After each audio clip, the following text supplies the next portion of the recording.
De façon à ce qu'elle soit ouverte. Et on reste comme ça. Mais je sais pas qu'est-ce qu'il y a fait à nos couleurs là. Normalement, Alors je vous vois en train d'expliquer comment on lance un bout d'une corde. On dit, qu'est-ce qu'on dit? Une amarre en général pour un bateau. Ok. Alors Anne Ackermann, c'est ça? C'est bien donc, ça. Vous êtes de l'association, je lis votre badge. Hein, Association nationale des plaisanciers en eau intérieure. Voilà. Qui couvre toute la France à l'heure actuelle. Oui. Et qui est divisée en 8 régions. Moi, je suis déléguée régionale de l'arc méditerranéen. C'est pour ça qu'à cette occasion, nous participons à Escala 7. Parce que le canal du Midi, c'est peut-être un prolongement de la mer vers les voies intérieures. Oui. Alors le plaisir d'être sur le canal, avoir un bateau, alors c'est des propriétaires là. Vous êtes Nous, c'est une association de propriétaires.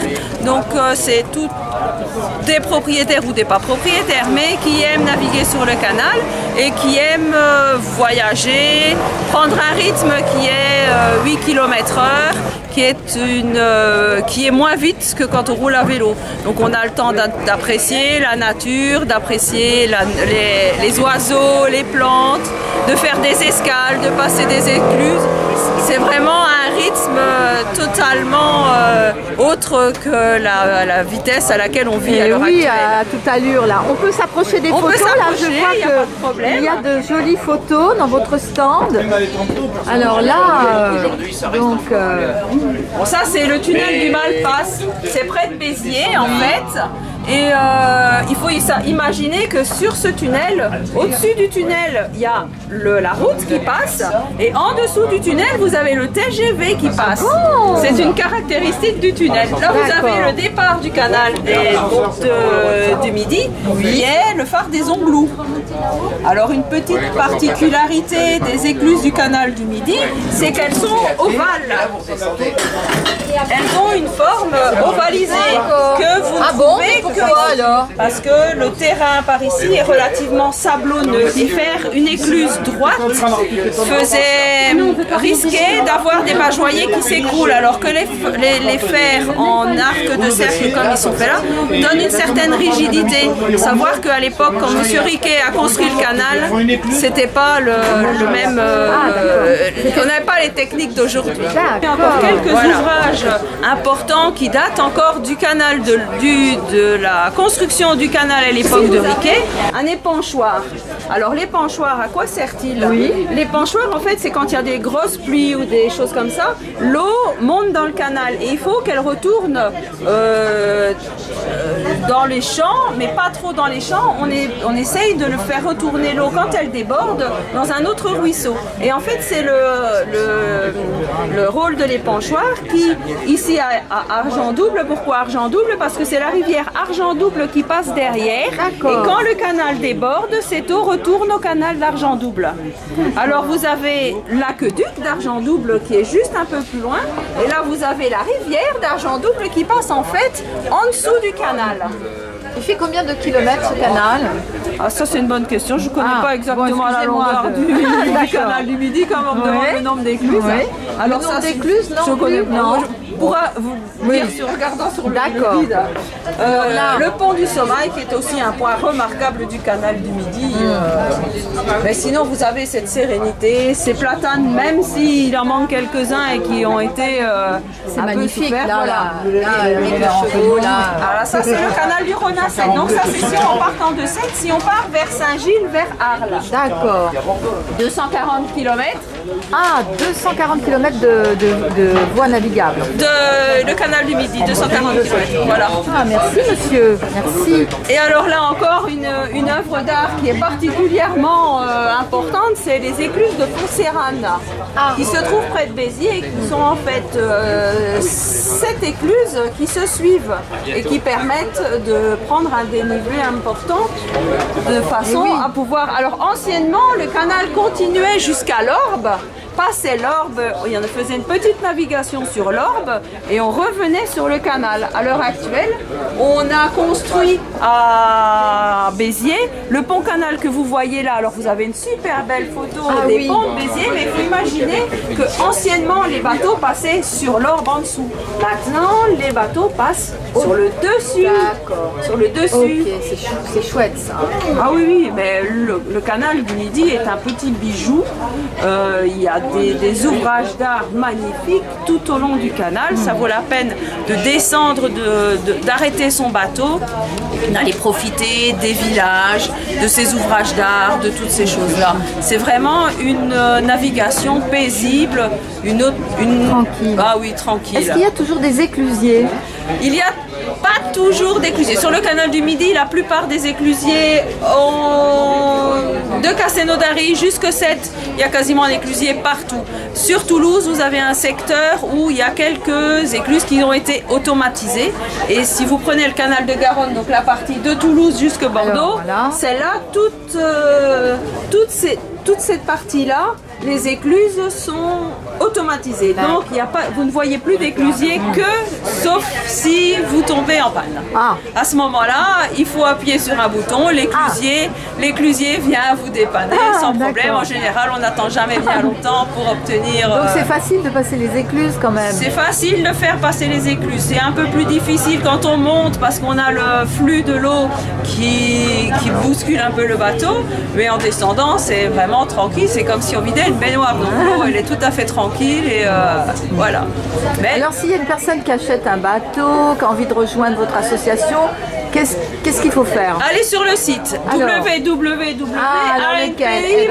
Voilà, magnifique. Voilà, allez sur le site, vous aurez tous les renseignements. Et alors en fonction de la zone où vous voulez naviguer, voilà, et là vous avez vos coordonnées. Voilà, c'est parfait.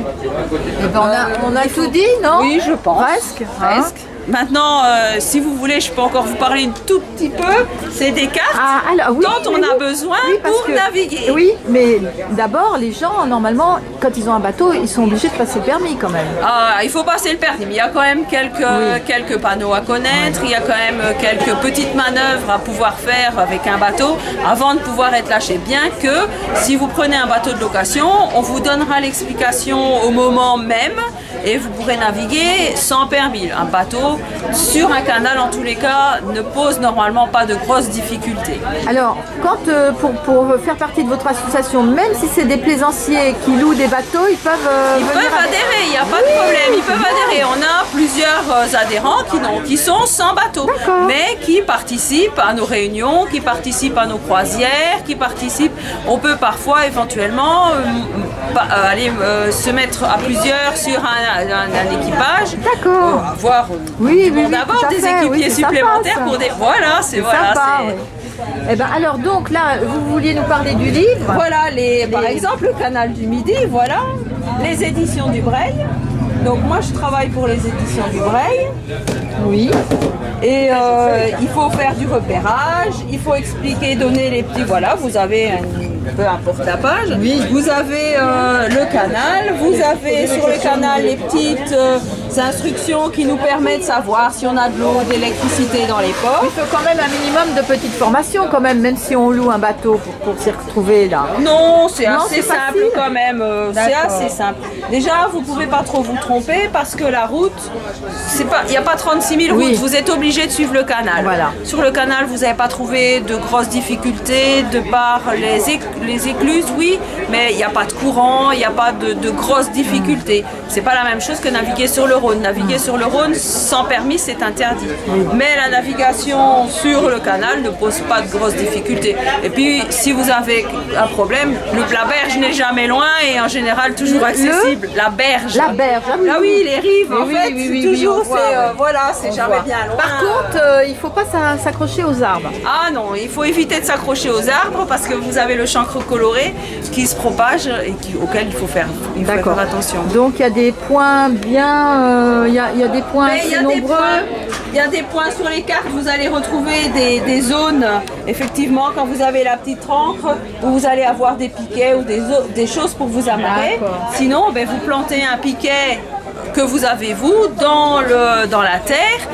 Vous amarrez votre bateau et quand vous partez, une bonne chose à faire, c'est reprendre vos piquets et les passer à l'alcool à brûler. Ah bon? Pour dire de désinfecter vos piquets pour éviter de propager voilà, un peu d'alcool à brûler sur les piquets ou un peu d'eau de javel et permet d'éviter la propagation du chancre coloré avec les piquets. Très bien. Alors sinon, dans les écluses sur le canal du Midi, normalement dans chaque écluse, vous avez un gros bidon de produits désinfectants, pareil, pour éviter cette propagation du chancre coloré. Eh ben merci Anne pour tous ces Voilà. renseignements. Donc je redonne votre site.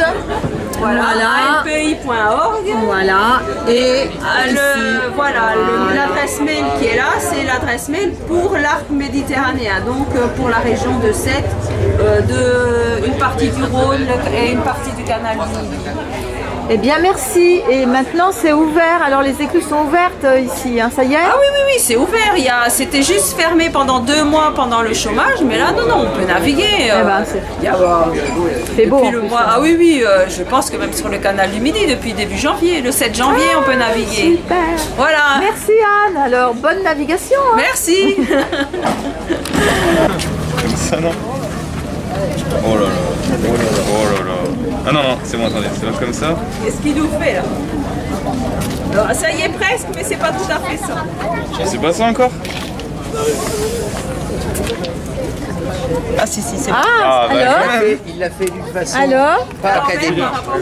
c'est un nœud de chaise, c'est ça? Oui, le jeune homme veut nous montrer un nœud de chaise, donc il y va. Un tour bord de demi-clé. Ouh là là, alors à partir de là, moi je vais partir. Un batelier. Voilà. Eh bien bravo. Alors votre nom? Alexandre, Alexandre, vous savez bien faire les nœuds de chaise alors, ce que je vois là. bah, c'est le seul que je connaisse. Ah bon? Et vous voulez en apprendre un autre peut-être pendant que vous êtes ici? Bah j'aurais bien voulu, mais là je vais partir, je dois explorer sur un bateau. Il y en a pour une minute, il y en a pour une minute. Allez, on fait un petit allez. cabestan. Allez. On essaye. Et Allez. on va dire que à mon pied c'est le bateau. D'accord. Hein, et puis là on va faire un cabestan comme ça. Voilà. Ok, vous l'avez vu? Ouais, je l'ai vu, je l'ai vu. Allez, on recommence.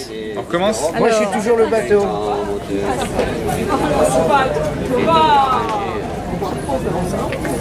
Non, ouh là là. Ah là là. Ah, attendez. Le même avec le bras que tu as dans ta main. Ça paraît facile au début. Non. Non, non. Sortez tout, on recommence tout. Voilà. C'est celui-là comme ça. D'accord, ok, donc au-dessus. Et celui-là comme ça. Deux mouvements identiques. Ok, d'accord. Au-dessus alors l'autre.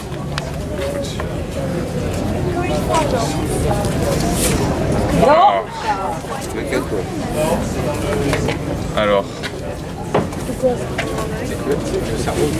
Il faut repartir avec le bout qui est en dessous. avec le bout qui est en dessous? Ouais. D'accord. Ah, là, il y a les nœuds. Voilà. Voilà. Ah, ça y Ben est, voilà, Alexandre. Alexandre, c'est le meilleur. Ah, bah voilà. C'est le meilleur. Il y a combien de différents nœuds? Oh là là là là là énormément là là là. encore. Il y en a, mais les plus utilisés dans notre navigation de plaisance, c'est donc le nœud de chaise comme Alexandre nous l'a montré, Oui. le cabestan qui est là. Et ensuite, Et après le on nœud a un nœud qui est très simple, c'est le nœud de taquet. Le nœud de taquet, donc cet appareil, donc ça s'appelle un taquet. Oui. C'est celui-ci, puisqu'on est à côté, c'est donc une bite ou un bollard. Et donc pour le nœud de taquet, on commence toujours par un tour mort. Et après, on fait deux demi. D'accord. Voilà, c'est pas plus compliqué. Oui, ça Et a là, l'air facile quand vous le faites. le bateau, il est tenu. Et là, on peut le défaire très facilement. Esthétiquement, c'est joli. Oui. Voilà, ça c'est le Bah, taquet. merci beaucoup Jean-Marie.